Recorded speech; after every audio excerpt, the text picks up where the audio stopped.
कॅनचा उपयोग power, ability, capacity, स्ट्रेंथसाठी होतो तुम्हाला कळलं. पण कॅनचा उपयोग हॅबिट आणि नेचर दाखवण्याकरता सुद्धा कधी कधी होतो. Sir can teach always nicely. Sir can teach always nicely म्हणजे सर नेहमी चांगले शिकवते. सरले नेहमी चांगलं शिकण्याची काय सवय. An honest man can't deceive किंवा हार्म करा. हार्म एनीवन याचा अर्थ काय होते? प्रामाणिक माणूस कोणालाही इजा करू शकत नाही. कारण प्रामाणिक माणसाचा नेचर आहे का तो कोणाला इजा करत नाही. बरोबर. Deceitful person can deceive anyone. आता डिसिटफुल शब्द पहा. DECEITFUL. Deceitful person can deceive DECEIVE anyone याचा अर्थ काय होते? धोकेबाज व्यक्ती कोणालाही धोका देऊ शकतो. कारण धोकेबाज व्यक्तीचं काय आहे? हॅबिट आहे धोका देणं, सवय आहे त्याला धोका देण्याची. डिसिटफुल हा शब्द बनला आहे डिसीववरून. डिसीव म्हणजे काय होते? फसवणे. मग डिसीवचा नाऊन डिसिट, डिसिटफुल ॲडजेक्टिव्ह झाला. मग त्याची विशेषता काय आहे? का deceitful person deceitful person can deceive anyone. धोकेबाज व्यक्ती कोणालाही धोका देऊ शकतो. हा त्याचा का झाला? स्वभावाचा भाग झाला धोका देणं. कारण त्याचा नेचरच धोकेबाज आहे. कुठल्याही क्षणी प्रोग्रामला येऊ शकतो. त्याची एक सवय आहे किंवा याची. He can come to the programme at any moment. Okay. तो कसंही करून इंग्रजी शिकू शकतोच. त्याचं नेचर आहे तो शिकतोच. He can learn English at any cost. त्याच्यामध्ये मेहनत करायची अबिलिटी आहे आणि त्याचं ते नेचर आहे मेहनत करणं, स्वभाव आहे त्याचा. त्याला ते गोष्ट करणं आवडते. तर तुमचं नेचर, तुमची अबिलिटी, तुमचा स्वभाव, तुमची हॅबिट, तुमची स्ट्रेंथ, तुमची पॉवर, तुमची कॅपॅसिटी दाखवण्याकरता कॅन वापरू शकतो. कॅन ऐवजी बी एबल टू वापरू शकतो. Can be use in the sense of power, ability, capacity and sometime in place of can you can use be able to also. हा point झाला clear. कॅनचा आता तिसरा उपयोग मी तुम्हाला सांगत आहोत. कॅनचे वेगवेगळे उपयोग आहे, दिमागात ठेवा. हे खूप IMP आहे. कारण पूर्ण इंग्रजीमध्ये सर्वात युजफुल मोडाल जर असेल ते कोणता आहे? कॅन आहे. Most of the time can बोलण्यात वारंवार येते की नाही. आता कॅनचा उपयोग आपण करू शकतो बनू शकतो या अर्थाने. बनू शकतो या अर्थाने करतो. बनू शकतो कोणत्या अर्थाने? बनू शकतो. जसं मला म्हणायचं आहे आणि इथे नाव नाही. जसं तुम्ही डॉक्टर बनू शकता. तुम्ही डॉक्टर होऊ शकता. कसं होईल? You can be a doctor. इथे नाऊन आला आहे. कळलं तुम्हाला? म्हणजे तुमच्यामध्ये बी म्हणजे काय होते? होणे किंवा बनणे. बीचे सेकंड फॉर्म वाज आणि थर्ड फॉर्म बीन आहे. म्हणजे तुम्हाला हा बेस फॉर्म आहे. जसं तुम्ही नेता बनू शकता. कसं होईल? You can be a leader. कळलं तुम्हाला? कळतं का तुम्हाला? तुम्ही जीवनात काही बनू शकता. जरुरी नाही आहे तुमच्यामध्ये योग्यता आहे तुम्ही काही बनू शकता. तर कसं होईल? You can B anything in your life.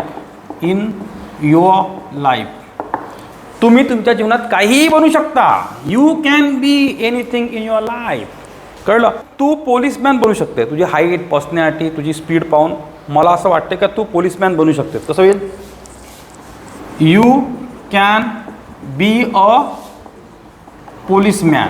जसं तू पोलिसमॅन बनू शकत नाही, तुझी तेवढी पर्सनॅलिटी नाही. अरे तर कसं होईल? You can't be a policeman. खरंच तू पोलिसमॅन बनू शकते का? कॅन कसं होईल मग? Can you be a policeman. मला वाटत नाही तू पोलिसमॅन बनू शकते म्हणून. तू पोलिसमॅन बनू शकत नाही का? Can't you be a policeman. असे मग तुम्ही क्वेश्चन फॉर्मसुद्धा बनवू शकता. तू धोबी बनू शकते. तू कपडे चांगले धुते तर you can be a washerman. तू धोबीन बनू शकते म्हणजे लेडीज कपडे धुणारी बाई. तर काय होईल मग? You can be a washer women. तू चांगली नोकराणी बनू शकते. You can be a good maid. MAID maid म्हणजे काय होते? नोकराणी. तू क्लास 1 ऑफिसर बनू शकते. You can be a class 1 officer. तू क्लासचा मॉनिटर बनू शकते, तुझ्यात ती योग्यता आहे. You can be a monitor of the class. तर तुम्हाला इथे बी नंतर काय आलं आहे, नाऊन आलेलं आहे. कळलं तुम्हाला?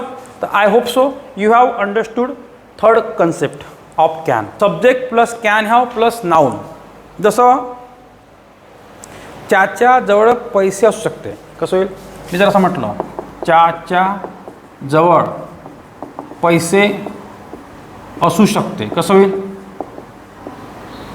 त्याच्याजवळ पैसे असू शकते. तर कसं होईल? अंकल कॅन हॅव मनी. कळलं तुम्हाला?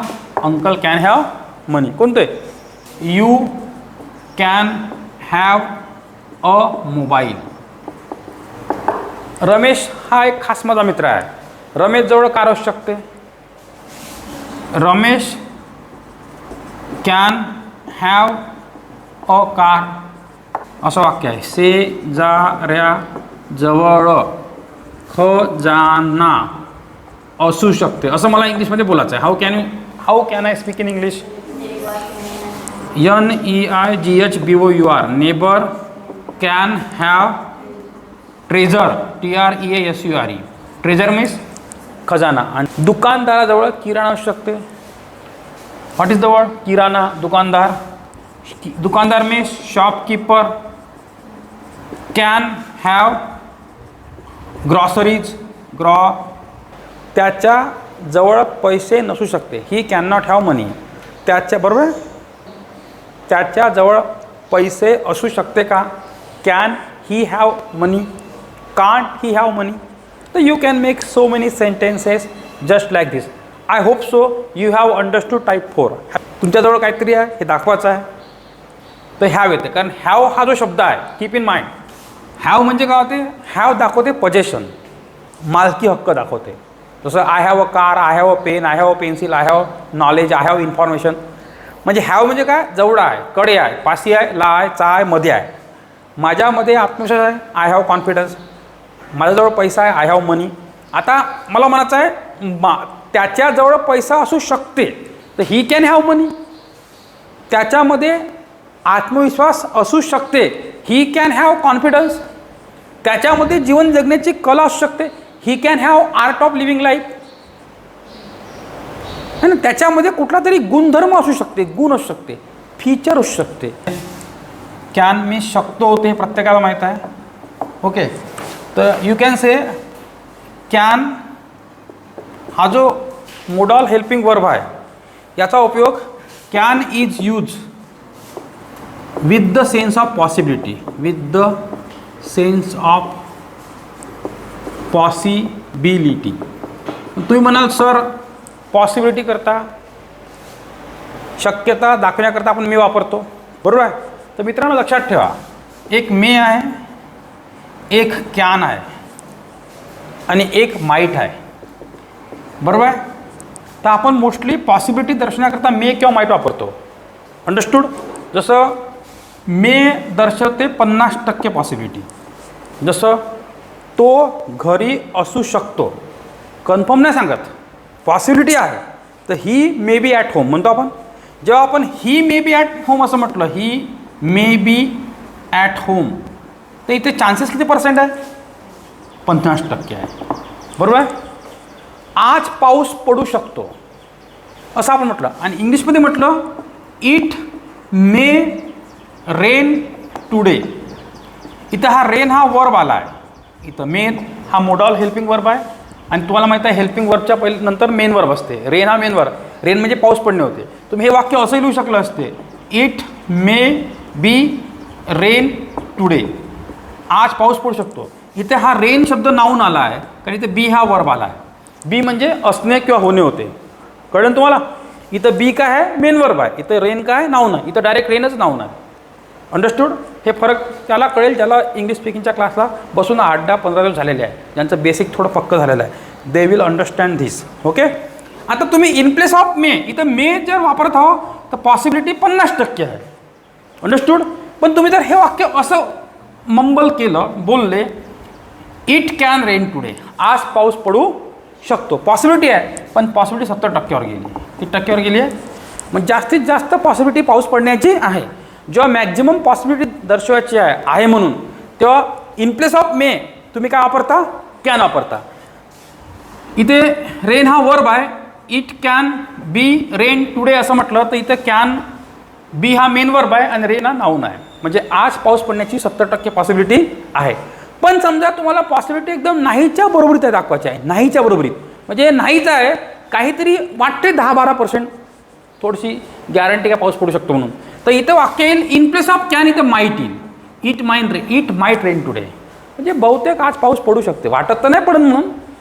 इथे माईट जेव्हा तुम्ही यूज कराल तेव्हा पॉसिबिलिटी किती % होऊन जाईल, 10% होऊन जाईल. कळलं तुम्हाला? Are you getting my point? हे तिघातलं डिफरन्स तुम्ही लक्षात ठेवा, मे, माईट आणि कॅनमधलं. मग तुम्ही असे पुष्कळसे वाक्य बनवू शकता. आता पॉसिबिलिटीचे वाक्य पुष्कळ राहील. ती नागपूरला असू शकते, पॉसिबिलिटी जास्त आहे नागपूरला राहण्याचे, कारण ते नेहमी नागपूरला राहते. तर कसं होईल, she can be at Nagpur. Possibility 50% आहे, she may be at Nagpur. Possibility 10% आहे, she might be at Nagpur. ती नर्स असू शकते, तिच्या वागण्या बोलण्यानं असं वाटते ती नर्स असू शकते. 70% असू शकते, मला 70% पॉसिबिलिटी आहे. 30% मी बोलू शकत नाही, होऊ शकते दुसऱ्या पदावर असू शकते. तर she can be a nurse आहे ना. सी ती चांगला वक्ता असू शकते असं मला 70% वाटते. कसं होईल, she can be a good orator. Orator means what, ORATOR. Orator म्हणजे वक्ता होते, म्हणजे ती चांगला वक्ता असू शकते असं मला 70% वाटते. तर she can be a good orator. Concept मला कळला? तर पॉसिबिलिटी डिनोट करण्याकरता तुम्ही कॅनचा उपयोग करू शकता. पण तुमच्या मनात कन्फ्युजन येऊ शकते का, सर हे मे माईट तुम्ही सांगितलं शिकवलं होतं, मे म्हणजे 50%, माईट म्हणजे 10%, मग आता इथं कॅन मधात कसं आलं सर? तर 70 ते 80% पॉसिबिलिटी दाखवण्याकरता तुम्ही मे माईट ऐवजी कॅनचा उपयोग करू शकता.